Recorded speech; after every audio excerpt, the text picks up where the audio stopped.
All right, the tool I'm going to show today is one I've stumbled across a couple of different AI blogs. I've seen a couple of marketers doing some cool things with it. It's called Napkin AI.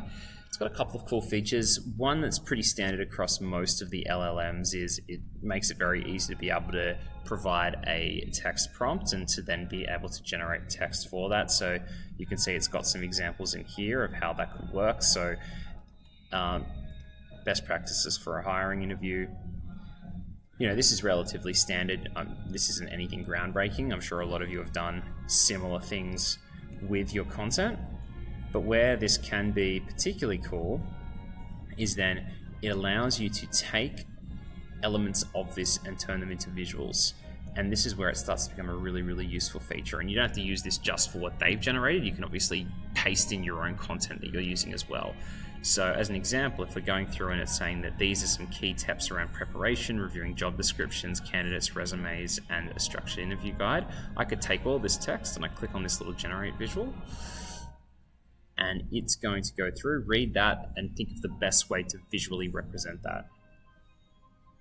And so you can see here in this instance, it's given a couple of different ways that you could look to provide that. What are the different steps, how that could look to be done. As an example, here are the steps to effective interview preparation. It can show it in a range of different ways. And it's just a good way of being able to provide some additional visuals on top of what you've already got. Works particularly well if you're trying to explain a concept where you can kind of visualize tables, visualize workflows, and put something together. And so it can, as I mentioned, it can be used on existing content as well. So I'll just delete all of this. Just got an example here. I've got Seth Godin's blog, which is a fantastic blog, but one that generally is pretty brief when it comes to visuals. He's got a great article he's written here on pricing. So as an example, he's got in here, price paid will always be less than the value it creates for the purchaser. The price is never more than the amount the purchaser can exchange. So